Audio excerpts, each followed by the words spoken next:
Assalamualaikum warahmatullahi wabarakatuh. Kami dari kelompok 3 akan memaparkan materi tentang komponen-komponen pendidikan yang terkait dengan materi pendidikan dalam Islam. Kami beranggotakan 4 orang. Yang pertama ada Tommy Syarifuddin dengan NPM 1950214. Yang kedua ada Mentari Aprilian dengan NPM 1950219. Yang ketiga ada Nida Hoirunisa dengan NPM 1950229 dan yang keempat ada saya sendiri Alna Yusniar dengan NPM 1950235. Baik, langsung saja pada materi yang pertama, yaitu yang pertama ada pengertian materi pendidikan Islam yang akan disampaikan oleh Mentari. Yang kedua ada jenis-jenis materi pendidikan Islam yang akan disampaikan oleh Nida.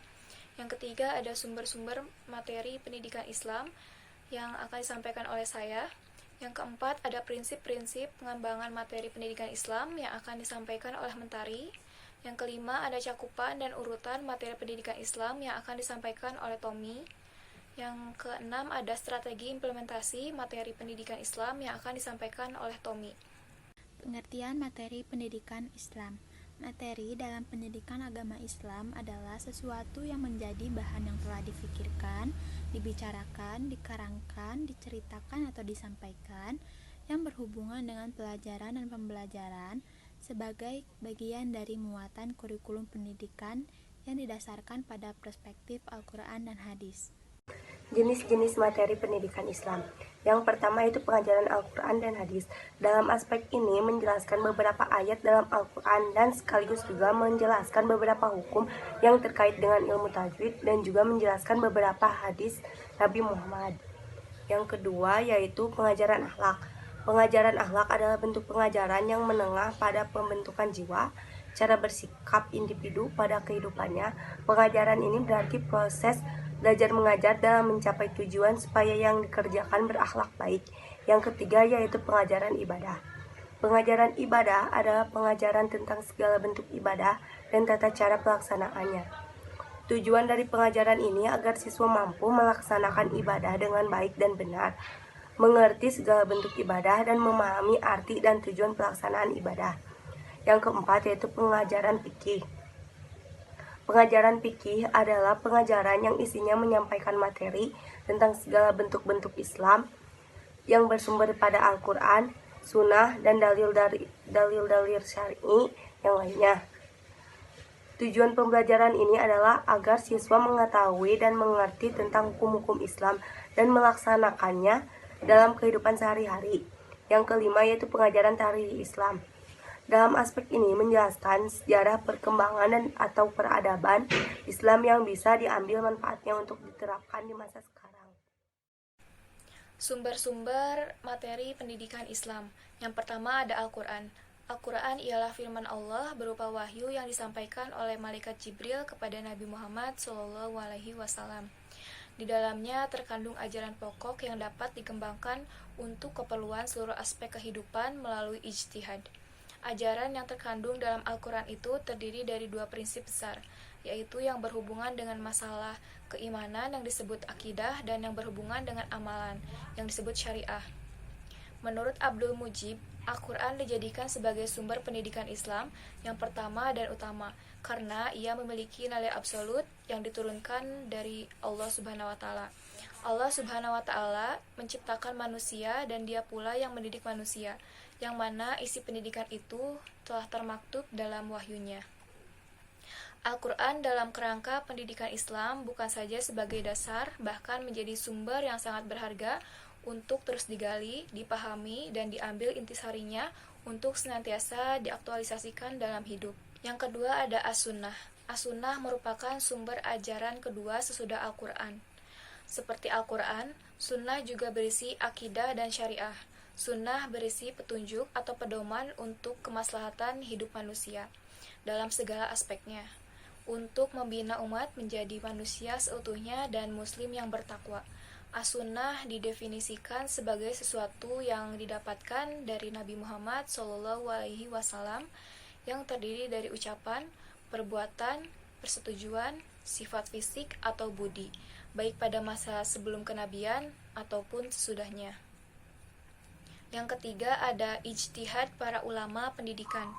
Ijtihad adalah istilah para fuqaha, yaitu berpikir dengan menggunakan seluruh ilmu yang dimiliki oleh ilmuwan syariat Islam yang menetapkan atau menentukan sesuatu hukum tertentu dalam syariat Islam yang ternyata belum ditegaskan hukumnya oleh Al-Quran dan Sunnah.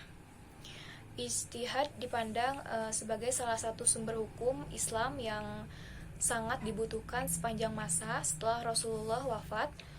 Sasaran ijtihad ialah segala sesuatu yang diperlukan dalam kehidupan yang senantiasa berkembang. Yang keempat ada tradisi umat Islam yang baik. Tradisi atau uruf adalah kebiasaan masyarakat, baik berupa perkataan maupun perbuatan yang dilakukan secara berkesinambungan. Penerima tradisi ini tentunya memiliki syarat. Yang pertama, tidak bertentangan dengan ketentuan Nash, baik Al-Quran maupun Sunnah. Kedua, tradisi yang berlaku tidak bertentangan dengan akal sehat dan tabiat yang sejahtera, serta tidak mengakibatkan kedurhakaan, kerusakan, dan kemudaratan. Prinsip-prinsip pengembangan materi pendidikan Islam. Prinsip-prinsip yang harus dijadikan dasar dalam mengembangkan materi pembelajaran menurut Gofur adalah yang pertama, prinsip relevansi, yaitu materi pembelajaran hendaknya sesuai dengan standar kompetensi dan kompetensi dasar yang ditetapkan. Yang kedua, prinsip konsistensi.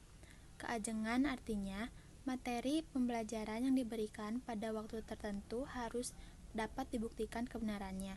Lebih pada pelaksanaan pembelajaran, materi pembelajaran harus sebanding dengan banyaknya kompetensi dasar yang ditetapkan.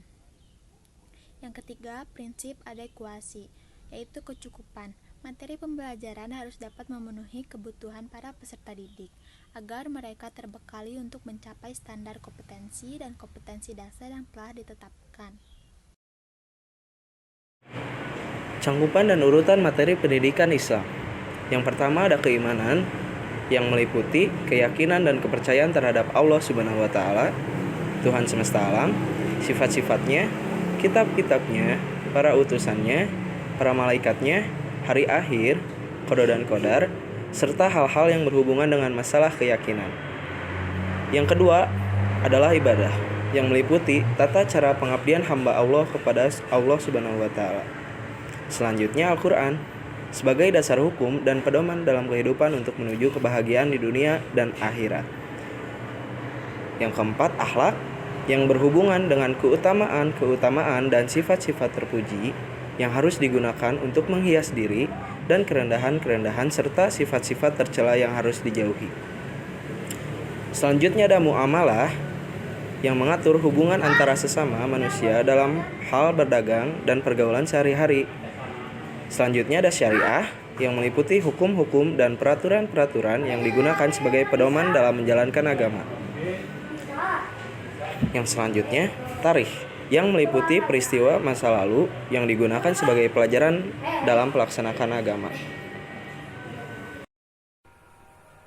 Yang terakhir, strategi implementasi materi pendidikan Islam. Dalam proses pembelajaran, strategi harus sangat tepat. Ia harus mengandung 4 unsur. Yang pertama, adanya tujuan yang dapat diukur pencapaiannya. Yang kedua, adanya pendekatan atau cara pandang menurut perspektif tertentu atau disiplin ilmu tertentu yang digunakan. Yang ketiga, adanya metode yang cepat dan tepat digunakan. Yang keempat, adanya norma atau indikator keberhasilan yang digunakan sebagai standar evaluasi keberhasilan. Jadi, dalam setiap strategi pembelajaran harus ada keempat unsur tersebut. Jika dikaitkan dengan pendidikan secara garis besar, maka ada strategi yang dapat digunakan dalam pembelajaran. Yang pertama ada pendekatan pembelajaran pendidikan Islam. Yang pertama ada pendekatan rasional. Pembelajaran menurut pendekatan ini harus mengikuti tingkat perkembangan pikiran anak, dimulai dari yang konkret, kemudian baru diberikan hal-hal yang abstrak. Pembuktian suatu kebenaran dimulai dari hal-hal sederhana sampai kepada hal-hal yang kompleks. Keburukan dan kebaikan dari suatu perilaku dijelaskan dalam Al-Quran. Banyak didapati ayat yang menyuruh manusia untuk menggunakan akalnya, seperti sebutan kata ibrah, aklun, fikrun, dan lain-lainnya. Yang kedua ada pendekatan emosional. Dalam kehidupan sehari-hari, terkadang orang tergugah perasaannya.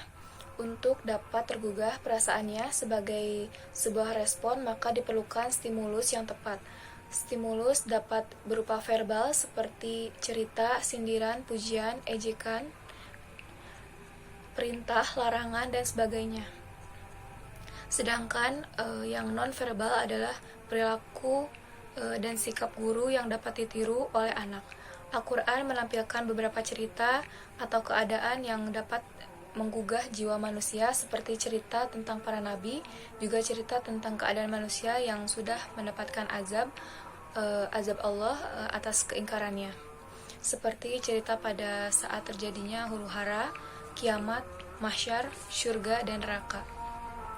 Cerita-cerita ini dapat menggugah jiwa orang-orang yang beriman kepada yang gaib. Selanjutnya ada pendekatan fungsional. Pendekatan ini mengedepankan fungsi atau kegunaan dari sebuah disiplin ilmu. Anak dapat merasakan manfaat dari sebuah ilmu, baik manfaat langsung yang diterima berupa materi ataupun non-materi, seperti kepuasan jiwa akibat dari mengamalkan atau menghindari diri dari suatu perbuatan. Yang kedua ada strategi pembelajaran kasus. Pembelajaran kasus atau lebih dikenal dengan amar ma'ruf dan nahi mungkar tidak saja untuk membekali siswa dengan sejumlah kasus atau contoh yang telah dialami oleh umat manusia sebelumnya.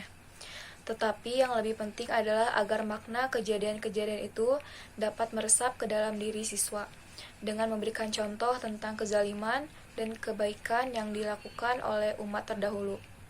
Seseorang siswa dapat melihat bahwa perintah berbuat yang ma'ruf dan larangan untuk berbuat mungkar memberikan hasil yang berbeda. Selanjutnya ada strategi pembelajaran targhib tarhib. Al-Quran banyak mengandung targhib dan tarhib. Kata targhib berasal dari garoba yang berarti menyenangi, menyukai, dan mencintai.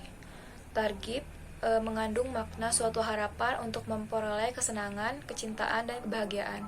Semua itu dimunculkan dalam bentuk janji-janji terhadap siswa berupa kesenangan, kecintaan, dan kebahagiaan yang dapat merangsang siswa untuk memperolehnya. Secara psikologis, hal itu akan memunculkan daya tarik yang kuat untuk memperolehnya. Sedangkan tarhib berasal dari kata rahaba yang bermakna menakut-nakuti atau mengancam.